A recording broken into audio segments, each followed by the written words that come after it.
De Deus. Queridos, a paz do Senhor.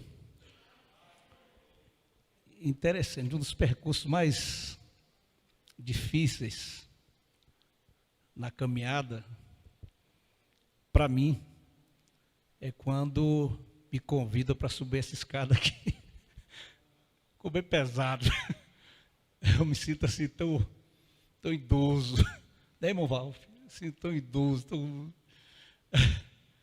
que é um desafio tão grande, irmãos, poder chegar nesse púlpito e antes de pregar e depois de pregar, quando chega em casa, que você vai repoer.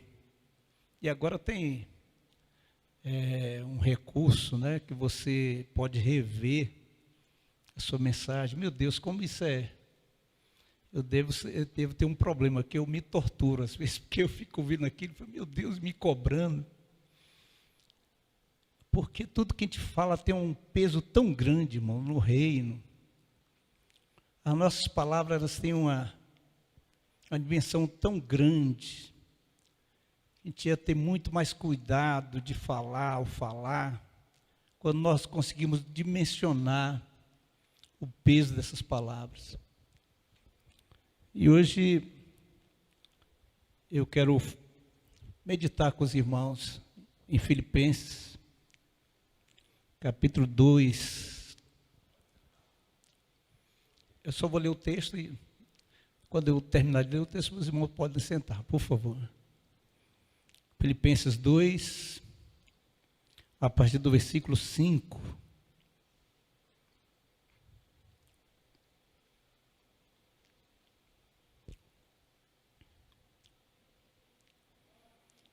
Seja a atitude de vocês a mesma de Cristo Jesus, que, embora sendo Deus, não considerou que o ser igual a Deus era algo a que se devia apegar-se, mas esvaziou-se a si mesmo, vindo a ser servo, tornando-se semelhante aos homens.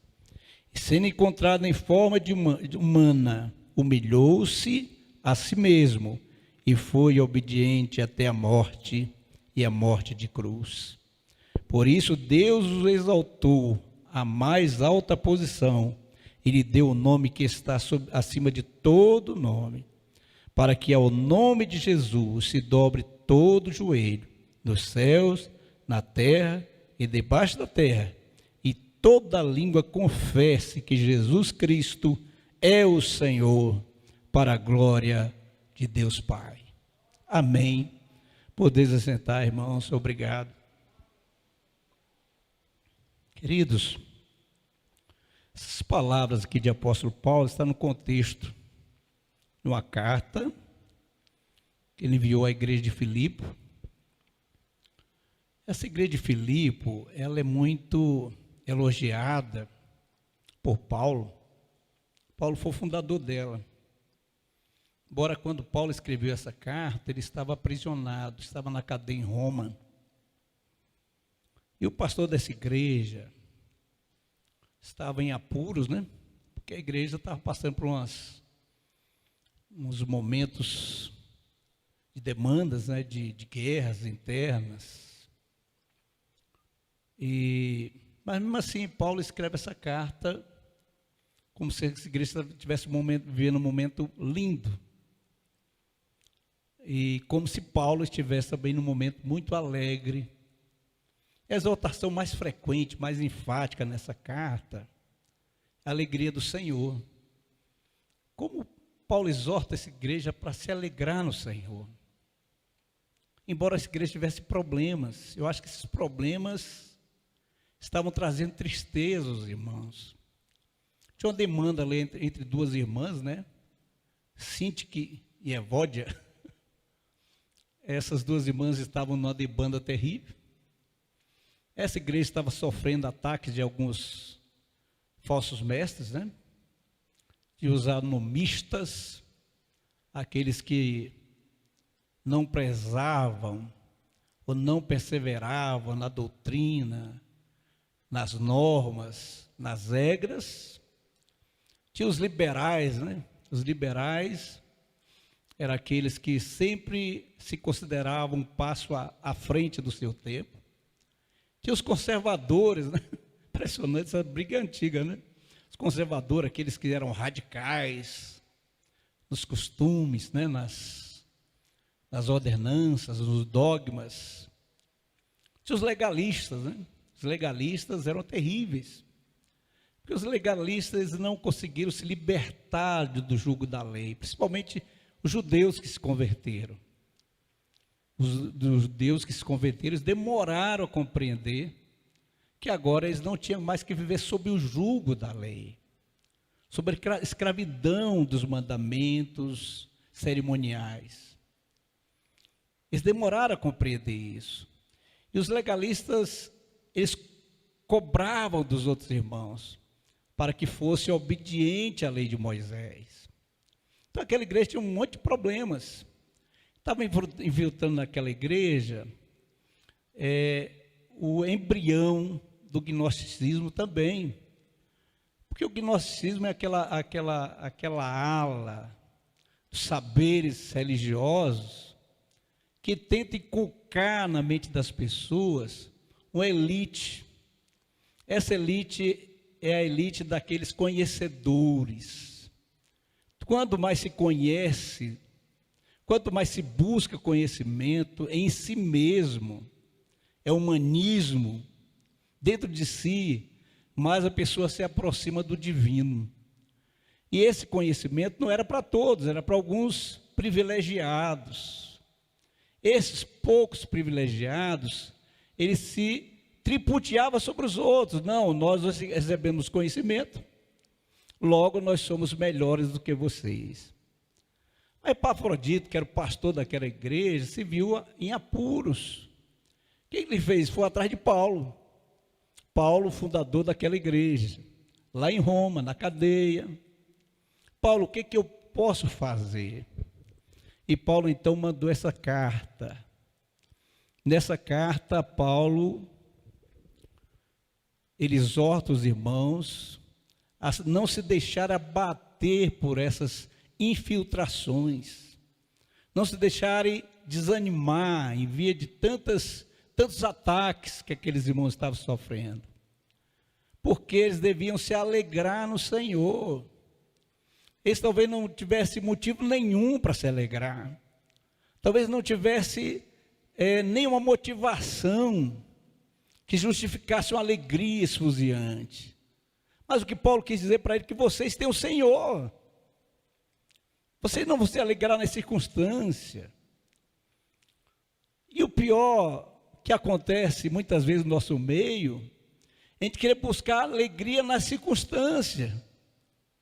E quando vem um episódio igual esse, aí nós nos entristecemos, nós nos abatemos, porque às vezes nós somos focados na circunstância, estamos focados no problema. O que Paulo quis dizer para eles foi: olha, não busque alegria nas circunstâncias, porque se você buscar alegria nas circunstâncias, muitas vezes você vai ser frustrado, vai ser decepcionado, vai incorrer, ou vai cair na depressão, na nostalgia, na ansiedade. Aí Paulo falou: vocês não têm que se alegrar ou se entristecer nas circunstâncias. Você que tem que buscar motivo da alegria no Senhor. E Paulo estava na cadeia. Paulo estava aprisionado, esperando a sentença final. Talvez passando por torturas. Veja bem, Paulo se apresentava como exemplo deles. Eu estou aqui preso, mas estou esperançoso. Estou preso, mas minha alegria, nem minha tristeza está nessa circunstância. A minha alegria está no Senhor. O que Deus nos convida, irmãos, em momentos como esse? Olhar para o Senhor. Josafá, quando se viu cercado, se viu entrincheirado, sem poder escapar, ele fez a mais linda oração que se possa imaginar. Ele falou: olha, Senhor, os meus olhos estão postos em Ti. Porque se olhar para os inimigos, eu já vou para a guerra derrotado. Se olhar para esse cerco, eu vou entrar derrotado na guerra. Mas os meus olhos não estão nisso. Os meus olhos estão em Ti, Senhor. Irmãos queridos, vamos olhar para o Senhor. Aí Paulo dá algumas exortações para os irmãos, e novamente ele fala: alegrai-vos no Senhor. Mas esse texto que nós lemos aqui, irmãos, ele foi mais assim, mais claro. Onde que vai buscar essa alegria? Onde vai buscar essa paz? Onde vai buscar essa esperança? Aí Paulo profere essas palavras: tende vós o mesmo sentimento, ou hajam, ou pratique o mesmo que Cristo Jesus praticou. Que o sentimento de vocês seja correspondente ao sentimento que houve em Cristo Jesus. Queridos, a maturidade cristã, não se engane, passa necessariamente por essa lógica. O que é ser amadurecido?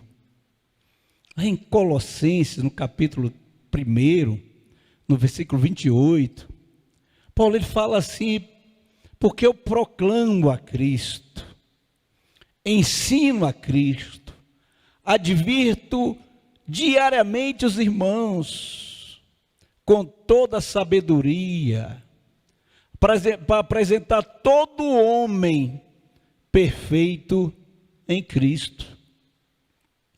Ora, mas como assim perfeito em Cristo? Como que alguém pode levar outra pessoa à perfeição? Mas no original, esse termo está falando de maturidade, que todos cresçam para serem amadurecidos plenamente ou perfeitamente em Cristo. A nossa maturidade passa por isso.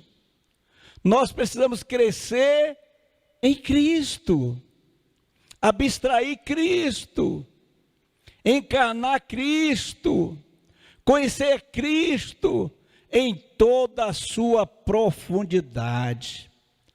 Nós amadurecemos à medida que conhecemos Cristo.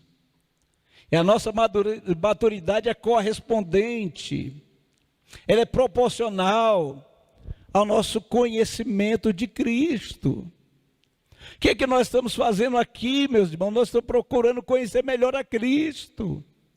Nós estamos buscando cada vez mais assimilar a filosofia de Cristo, a lógica de Cristo, porque passa por isso.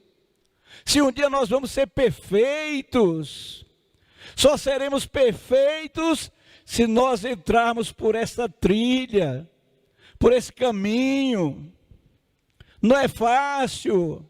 Mas sabe de uma coisa, irmãos? Nessa caminhada, nós temos um companheiro, um divino companheiro, um maravilhoso companheiro, que nos capacita a cada dia mais a nos aperfeiçoar em Cristo. E sabe qual é o fim desse negócio? Qual o objetivo final desse amadurecimento? É ver Cristo um dia como Ele é, porque então seremos semelhantes a Ele. Sabe, irmão, o que o Espírito Santo de Deus está fazendo em nós? É nos moldando, é nos amoldando, é nos conformando à imagem de Cristo. Porque se não formos semelhantes a Cristo, jamais o veremos. João fala, porque assim como Ele é, nós o veremos. Agora isso acontece, irmãos, à medida que nós vamos trilhando esse caminho, à medida que vamos avançando nesse caminho, nós vamos sendo amoldados, aperfeiçoados à semelhança de Cristo. Me lembrei de louvor, um louvor que eu ouvi algumas vezes na minha vida. O coral cantava, eu não sei, que nunca mais ouvi coral nenhum cantando esse louvor, mas aquele negócio mexia comigo, porque o hino dizia: ó vem chama divina, meu ser todo refina, até que a beleza de Cristo se veja em mim. Tem que ser o nosso desejo. Então Paulo fala aqui: de haja em vocês o mesmo sentimento que houve em Cristo Jesus. Irmão, o padrão é tão elevado, o espelho é tão alto, o padrão é tão terrivelmente elevado, que homem nenhum, por suas próprias forças, jamais alcançaria. Se não for Deus em nós, se não for a presença do Espírito Santo em nós, o nosso esforço vai resultar em bancarrota, o nosso esforço vai resultar em fracasso. Mas se Deus está em nós, a palavra de Deus está nas nossas mãos, a comunhão dos irmãos é uma realidade, temos companheiros, nossos amigos, nossos familiares, que vai nos levar, nos ajudar a nos conduzir até a presença de Deus, como Ele deseja, como Ele quer. Que haja em vós o mesmo sentimento que houve em Cristo Jesus. Esse padrão é tão alto, Felipe, tão alto. Mas só vale a pena ser crente se for assim. Irmão, só vale a pena ser crente se for para alcançar isso. Cuidado daqueles que já desistiram. Cuidado daqueles que já se entregaram à religiosidade vazia. Mornidão espiritual, uma apatia. Coitado daqueles que já estão fracos e doentes. Aqueles que já dormem, que já morreram espiritualmente, dentro da casa de Deus. Mas nessa noite nós vimos Paulo falando: irmãos, reaviva isso. Que haja em vocês esse sentimento. Ele fala para Timóteo: Timóteo, reavive o dom que há em ti. Não deixe apagar essa chama, esse vigor espiritual. Não deixe que pandemias, não deixe que incredulidades, falsos ensinamentos, não deixe que demandas, perseguições, lutas terríveis apague essa chama, que esse vendaval que vem sobre você não tenha poder para apagar essa chama, porque a chama tem que arder continuamente sobre o altar, ele não pode se apagar. O Espírito Santo de Deus está aqui nesta noite nos lembrando. Temos uma carreira para correr, temos uma vitória para alcançar, temos uma meta que nós não podemos desistir nem olhar para trás, porque nós já pegamos no arado, temos que continuar. Oh, meus irmãos, que sentimentos são esses? Como em Cristo Jesus, ele cita 3 características de Cristo Jesus aqui. Primeiro, ele abdicou, sendo Deus. Eu gosto dessa expressão, sendo Deus. Quem é Deus? Onde está Deus? Qual o tamanho de Deus? Como abarcar Deus? Como dimensionar Deus? Deus é Deus, Criador dos céus e da terra, criou todas as coisas com a sua palavra, com o seu poder, criou as coisas infinitamente grandes, e criou as coisas infinitesimais, coisas grandes, universo grande, mas um universo pequeno. Quem é Deus?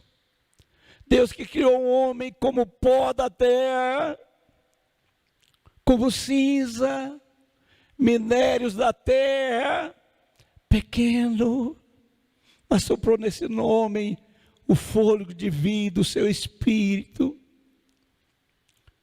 Se ele envia o seu espírito, nós vivemos. Se ele o retira, nós morremos. Porque ele é tão grande. Criou os seres espirituais. Criou todas as coisas. Jesus, com a sua palavra, determinou. Nada do que foi feito sem ele se fez.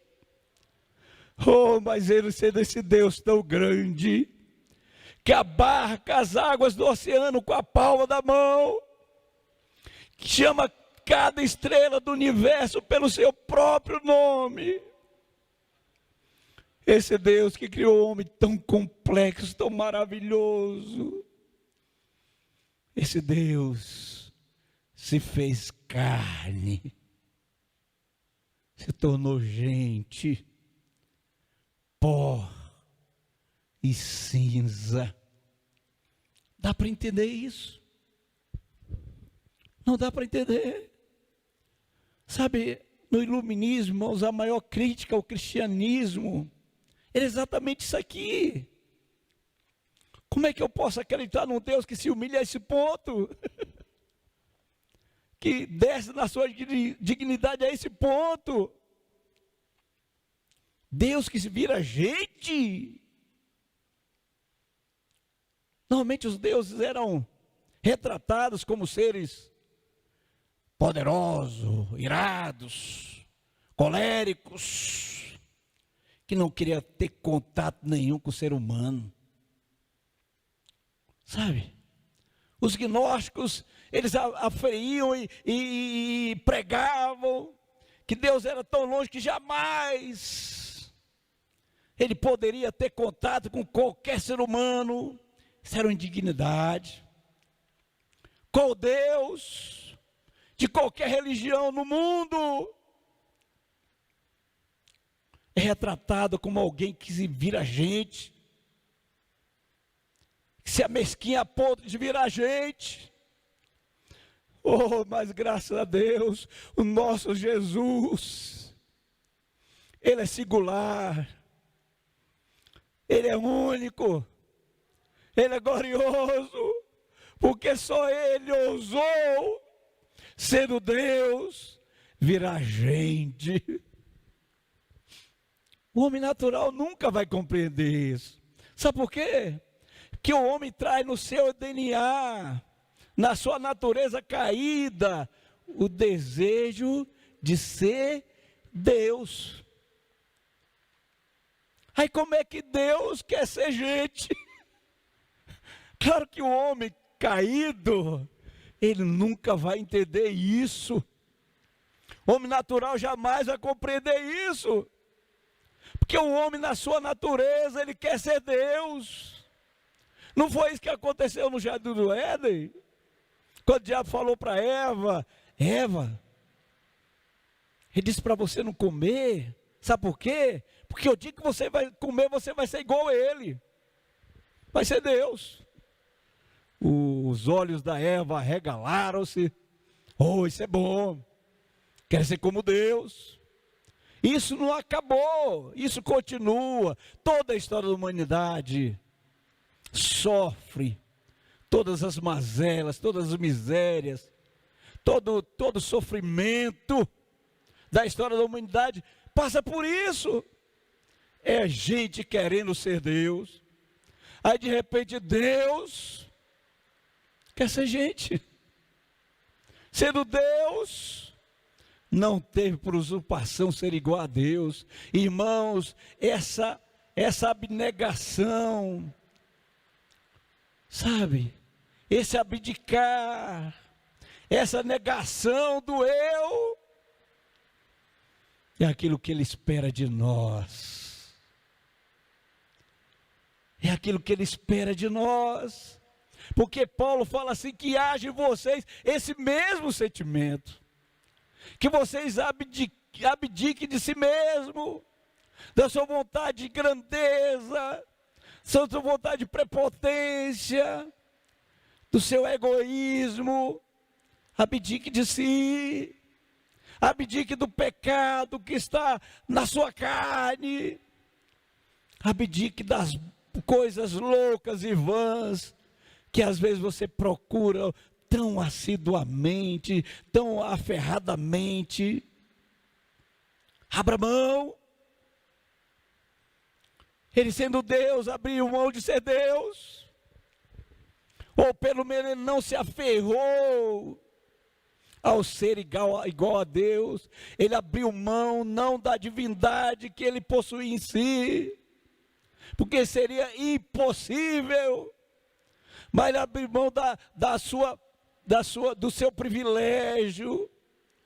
Ele não se aferrou à vaidade do ser, muito pelo contrário, ele não quis ser.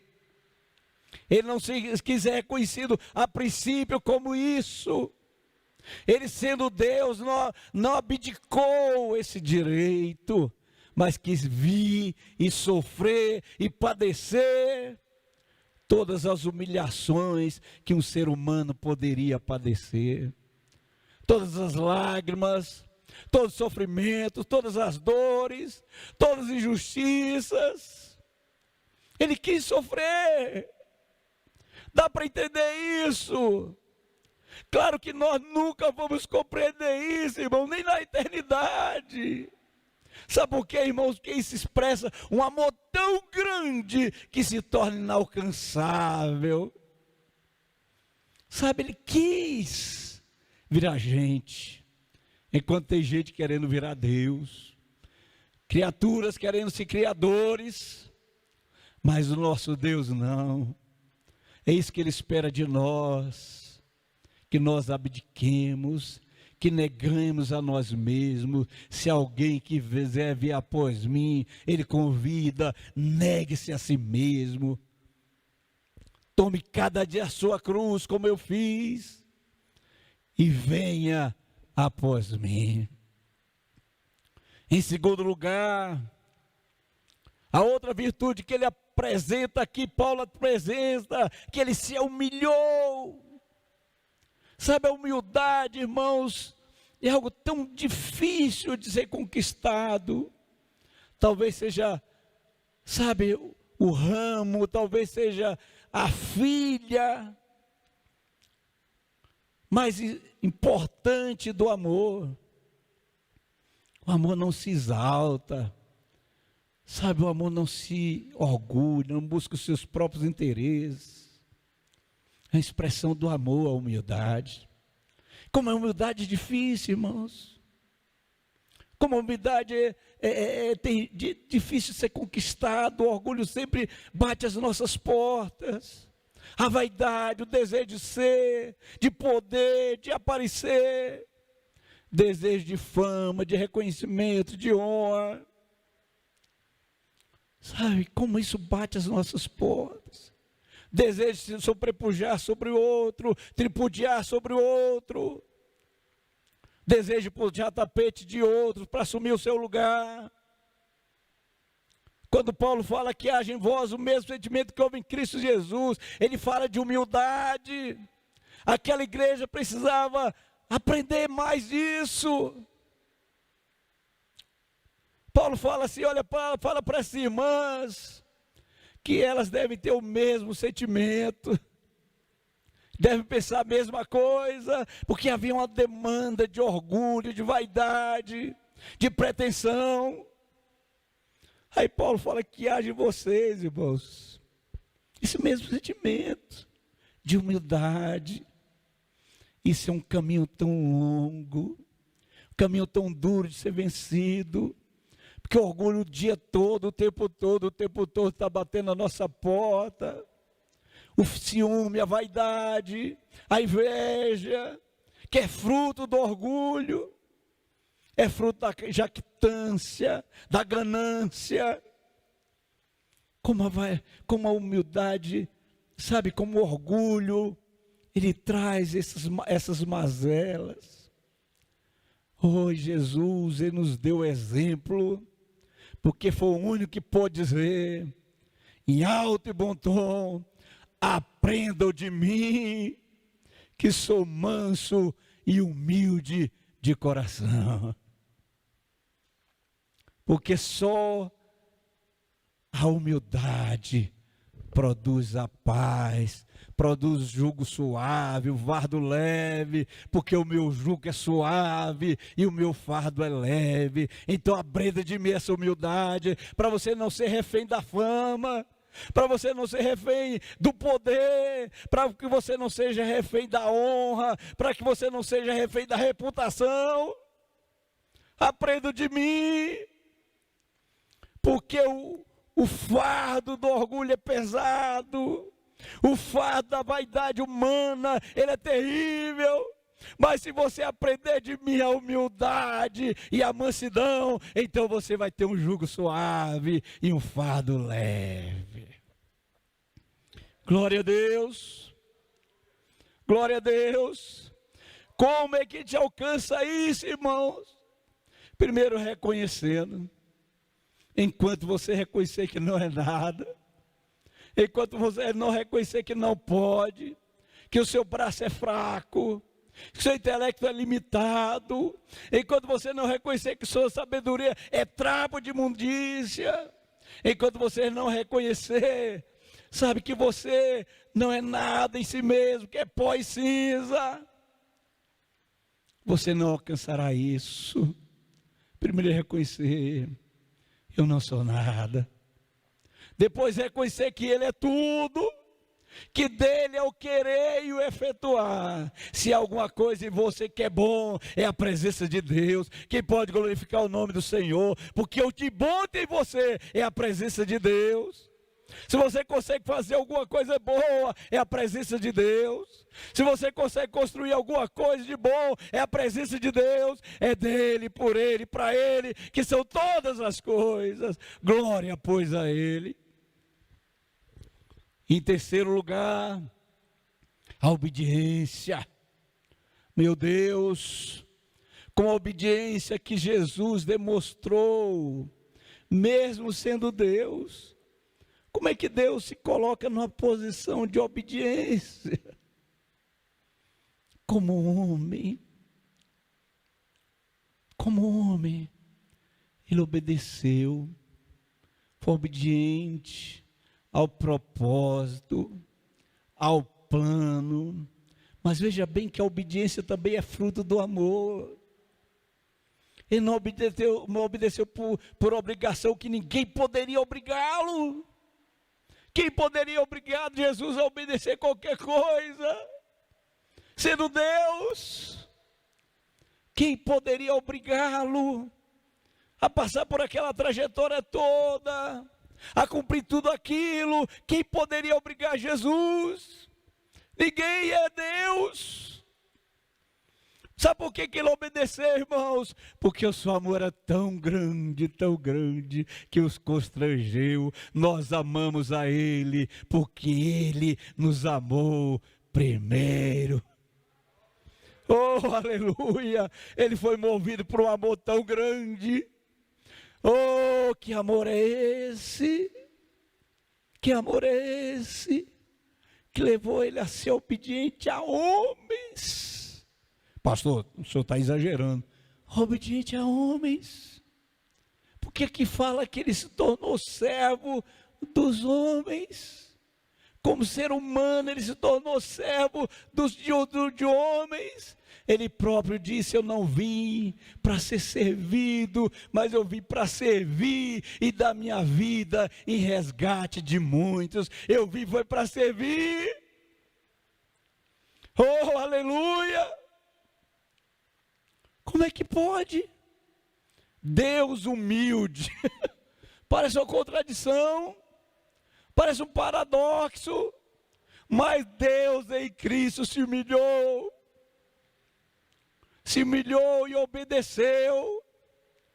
Obediência ao propósito, obediente ao plano, obediência a seres humanos. Ele obedeceu, cumprindo todas as regras, cumprindo todos os mandamentos.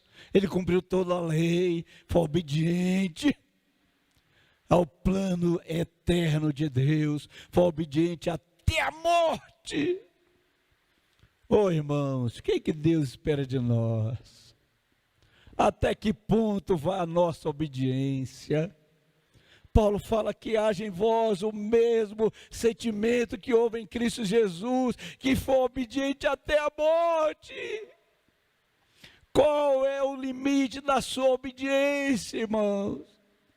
Qual o limite da minha obediência? Até onde eu posso ir com a minha obediência? Deus, Paulo, através do Espírito Santo, inspirado pelo Espírito Santo, nos mostra o caminho. Qual o limite da minha obediência? Até a morte. Até a morte. Deus não espera menos de nós. O Espírito Santo não espera menos de nós. Que haja em vocês o mesmo sentimento como em Cristo Jesus. Oh, meu irmão. Esse é um caminho duro, difícil. É um caminho para baixo. É um caminho para a indignidade, o caminho para humilhação. O caminho para abrir mão de si, por Ele. É o caminho do Calvário. O caminho que aparentemente é o caminho da derrota, mas só aparentemente. Mas esse é o caminho de quem quer chegar às alturas. Ninguém vai às alturas se as asas da humilhação. Se alguém quiser ser grande, seja antes pequeno. Se alguém quiser ser senhor, seja antes servo. Porque o grande será humilhado. Oh, e Deus resiste aos soberbos, mas dá graça aos humildes. O caminho é um caminho difícil, um caminho para baixo. Mas só nesse caminho para baixo que nós somos levados às alturas celestiais. Oh, aleluia! Pelo que Deus o exaltou soberanamente. Quer chegar onde Ele chegou? Quem quer chegar onde Jesus chegou, diga amém. Eu quero chegar lá. Deus o exaltou soberanamente e deu a Ele, esse Jesus humilhado, que se tornou indigno, obediente, servo. Deus deu a Ele um nome que está sobre todo nome. Sobre todo nome. E a este nome, Deus fará com que todo joelho se dobre, toda língua confesse que Ele é Senhor, para a glória do Deus Pai. Essa é a trajetória do cristão. O caminho das alturas é o caminho da descida. O caminho da glória é o caminho do sofrimento. O caminho da vitória é o caminho de aparentes derrotas nessa vida. Mas o caminho da salvação, o caminho da coroa, é o caminho do Calvário. Oh, aleluia! E Paulo aqui nos convida que haja em vocês o mesmo sentimento que houve nele. Glória, pois, a Ele eternamente. Amém. Deus os abençoe em Cristo Jesus. Amém. Queridos, orem pela irmã Edenete, tá, irmãos? E o seu filho, que estão entubados, estão na UTI. E eu tenho me preocupado muito. Sei que Deus vai dar vitória a ela. Vamos orar.